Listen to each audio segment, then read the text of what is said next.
منی چڑیا ایک خوبصورت اور پرسکون جنگل میں رہتی تھی۔ وہ اپنے گھونسلے میں دن رات محنت کرتی اور اپنے انڈے سنبھال کر رکھتی تھی۔ اس نے بڑی محبت اور محنت سے ایک درخت کی شاخ پر گھونسلہ بنایا تھا جہاں وہ اپنے انڈے دیتی تھی۔ اب اس کے گھونسلے میں 4 انڈے تھے اور اس کے دل میں ان سے نکلنے والے ننھے بچوں کی تصویریں تھیں۔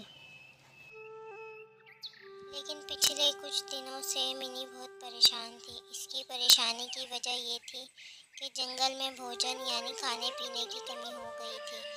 بارش نہ ہونے کی وجہ سے درختوں پر پھل کم ہو گئے تھے اور کیڑے مکوڑے بھی نظر نہیں آ رہے تھے۔ منی کو فکر تھی کہ جب اس کے بچے انڈے سے نکلیں گے تو وہ ان کو کیا کھلائے گی۔ وہ دن رات اپنے گھونسلے میں بیٹھ کر سوچتی رہتی تھی کہ کس طرح اپنے بچوں کے لیے کھانے کا انتظام کرے۔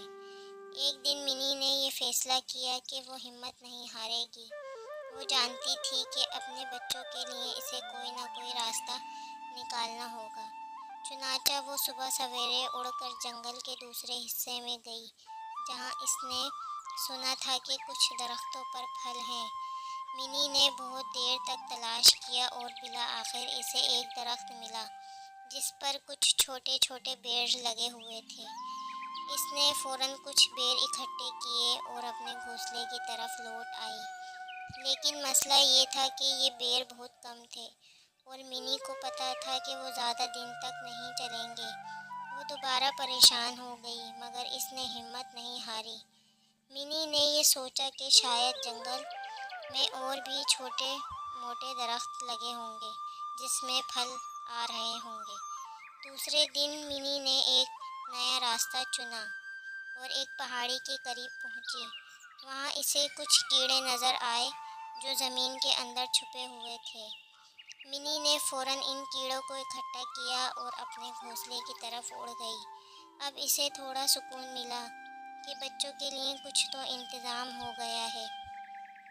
وقت گزرتا گیا اور منی روزانہ اسی طرح مختلف جگہوں سے بھوجن اکٹھا کرتی رہتی۔ اس کی محنت رنگ لائی اور بالآخر وہ دن بھی آیا جب اس کے انڈے ٹوٹنے لگے۔ ایک کے بعد ایک انڈے سے ننھے ننھے چوزے باہر نکل آئے۔ منی کی خوشی کی انتہا نہ رہی۔